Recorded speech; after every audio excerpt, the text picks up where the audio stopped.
এখন ২৪-এর আন্দোলনটা তো বৈষম্য বিরোধী ছাত্র আন্দোলনের ব্যানারে হয়েছে। প্রথমে ইউনিভার্সিটি থেকে আন্দোলনগুলো স্টার্ট হয়েছে, পরবর্তীতে গিয়ে স্কুল কলেজ এবং এক পর্যায়ে গিয়ে তো সকল সাধারণ জনতা কিন্তু রাস্তায় নেমে এসেছিল। এখানে কোনো একটি দল ক্রেডিট নেওয়া উচিত না, যদিও বাস্তবতা হচ্ছে এখন ক্রেডিটের রাজনীতি খুব চলতেছে। কে নেতৃত্ব দিয়েছিল, কে কি করেছে, কে ৯ দফা ঘোষণা করেছে।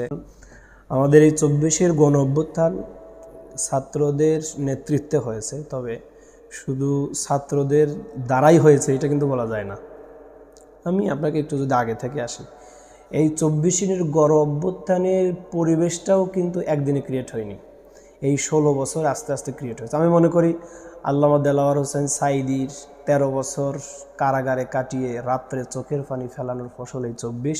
আমি মনে করি বিএনপি এবং জামায়াতের আরও অন্যান্য নেতৃবৃন্দকে এই যে বছরের পর বছর জেলে রেখেছেন, এরপরে ফাঁসি দিয়ে হত্যা করেছেন অসংখ্য ছাত্র শিবিরের কর্মী, ছাত্র দলের কর্মী, অন্যান্য বিরোধী মতের কর্মী, আওয়ামী লীগের বিরোধী মতের কর্মী যারা ছিল, তাদের সকলের রক্তের একটি ফলাফল, সবার দোয়ার একটি ফলাফল হচ্ছে এই ২৪শে জুলাই। সব মিলিয়েই এই ২৪শে জুলাই ক্রিয়েট হয়েছিল। তাদের অবদান অবশ্যই আমরা অস্বীকার করতে পারি না বা পারবো না। এখন ২৪-এর আন্দোলনটা তো বৈষম্য বিরোধী ছাত্র আন্দোলনের ব্যানারে হয়েছে। প্রথমে ইউনিভার্সিটি থেকে আন্দোলনগুলো স্টার্ট হয়েছে, পরবর্তীতে গিয়ে স্কুল কলেজ এবং এক পর্যায়ে গিয়ে তো সকল সাধারণ জনতা কিন্তু রাস্তায় নেমে এসেছিল। এখানে কোনো একটি দল ক্রেডিট নেওয়া উচিত না, যদিও বাস্তবতা হচ্ছে এখন ক্রেডিটের রাজনীতি খুব চলতেছে। কে নেতৃত্ব দিয়েছিল, কে কি করেছে, কে ৯ দফা ঘোষণা করেছে, কে ১ দফা ঘোষণা করেছে ইত্যাদি, এগুলো নিয়ে তো অনেক বেশি কথা হচ্ছে আর কি। কিন্তু এই আন্দোলনটা আসলে আমরা গণ অভ্যুত্থান বলছি, এটা ছাত্র অভ্যুত্থান কিন্তু নয়। হ্যাঁ, ছাত্রদের এখানে বড় একটা লিডিং ছিল, মনে পড়তে ছাত্রদের লিডিংয়েই আন্দোলনটি বাস্তবায়ন হয়েছে। তবে সাধারণ বাংলাদেশের আপামর সাধারণ জনতা যদি রাস্তায় নেমে না আসতো, একবারে শিশু থেকে শুরু করে বৃদ্ধ পর্যন্ত, সাংস্কৃতিক কর্মী, পেশাজীবী, এইসব সবাই সহ যদি রাস্তায় নেমে না আসতো, তাহলে কিন্তু এই বিপ্লব সম্ভব ছিল না। মানুষের এই স্বৈরাচারী সরকার এমন পর্যায়ে পৌঁছে গিয়েছিল, মানুষ আর ঘরে বসে থাকতে পারে নাই। বরং এই আন্দোলনের স্পিড তাদের এত বেশি হয়েছিল, একজন পুলিশ স্বরাষ্ট্রমন্ত্রীকে বলছিলেন যে স্যার একটা মারি একটাই যায় আর একটাও যায় না। আপনি চিন্তা করেন এই তরুণদের আন্দোলনের স্পিরিটটা কতটুকু তৈরি হয়েছিল।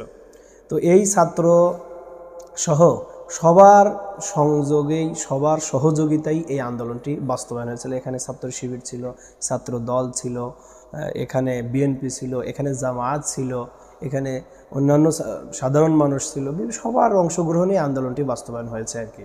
তবে যেহেতু এখানে ছাত্রদের নেতৃত্ব হয়েছে, তাই পরবর্তীতে আপনার বিপ্লবের পরবর্তী সময়ে এসে এই বিপ্লবের কিছু নেতারা এসে একটি রাজনৈতিক সংগঠন গঠন করে। এটা গঠন করা উচিত হয়েছে কি হয়নি এই দিকে তর্কে আমি যাচ্ছি না। তবে যেহেতু গঠন হয়েছে, গঠন হওয়ার পরে আমরা দেখতে পেয়েছি যে যারা আন্দোলন করেছে, নেতৃত্ব দিয়েছে, তারা মূল ট্রাকে নাই। এরকম অনেক সমন্বয়ক বলেন বা এরকম নেতা বলেন যারা অংশগ্রহণ করেছিল, জেলা পর্যায়ে বলেন, কেন্দ্র থেকে বলেন, অধিকাংশই সবাই বিভিন্ন দুর্নীতি, করাপশনের ভিতরে জড়িত হয়ে গিয়েছে, বিভিন্ন ঘুষের মধ্যে জড়িত হয়েছে, পদ পদবি ভাগিয়ে নেওয়া এবং চাঁদাবাজির অভিযোগ সহ অনেক কিছু তাদের বিরুদ্ধে যখন সামনে এসেছে, তারা যখন ক্ষমতালোভী মনে করছে জনগণ, তারা ক্ষমতার দিকে ধাবিত হচ্ছে। যে সেদিন একজন ভাই সাক্ষাৎকার দিচ্ছিলেন, যেই ছেলে রিক্সাতে ওঠার জন্য টাকা পেত না, সেই ছেলে এখন পাজেরো গাড়ি নিয়ে ঘুরে, এই টাকাগুলো কোত্থেকে আসে ইত্যাদি ইত্যাদি। এরকম নানা প্রশ্ন যখন মানুষের সামনে তখন আসতেছে, স্বাভাবিকভাবেই সাধারণ জনতা তাদের থেকে মুখ ফিরিয়ে মনে হচ্ছে নিচ্ছেন আর কি।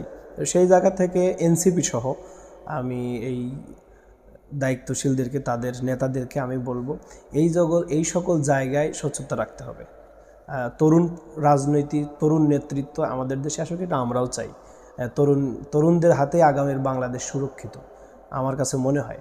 তাছাড়া আগামীর বাংলাদেশ বর্তমান যেই অবস্থানে আছে, পুনরায় যদি আবার একই ধারা অব্যাহত রেখে এই ক্ষমতার রদবদল ঘটে, পরিবর্তন ঘটে, তাহলে আমাদের সেই পূর্বের দুর্দশা ছাড়া আর কিছু নেই। তবে আমরা ইসলামী ছাত্র সংগঠন থেকে চাই যে আগামী দিনে ইসলামের বিপ্লব হোক, ইসলামী দলগুলো ঐক্য গঠন করুক এবং তাদের মধ্য দিয়ে একটি বাংলাদেশে ইসলামী একটা সরকার গঠিত হোক। কারণ বাংলাদেশে ইতিপূর্বে অনেকেই ক্ষমতায় এসেছেন, তারা বাংলাদেশের কাছে একবারে প্রতিষ্ঠিত প্রমাণিত করাপশনে বিভিন্ন চাঁদাবাজি সহ অত্যাচার জুলুম নির্যাতনে তারাও লিপ্ত। তো সেই জায়গা থেকে এদের হাত থেকে বাঁচাতে হলে দুর্নীতিমুক্ত জুলাই বিপ্লবের শহীদদের চেতনার আলোকে যদি একটি সুন্দর বাংলাদেশ গঠন করতে চাই, তাহলে আগামী এই তরুণদেরকে আমাদেরকে এগিয়ে আসতে হবে, নেতৃত্বের পরিবর্তন ঘটাতে হবে। তাহলেই আমি মনে করি যে সম্ভব, তা না হলে সম্ভব না আর কি। তো এই কারণেই মূলত বাংলাদেশের কিছু মানুষ, অধিকাংশ মানুষ তাদের থেকে মুখ ফিরিয়ে নিচ্ছে, আমার কাছে মনে হয়েছে আর কি। তাদের আরও বেশি সতর্ক থাকা দরকার বলে মনে করছি।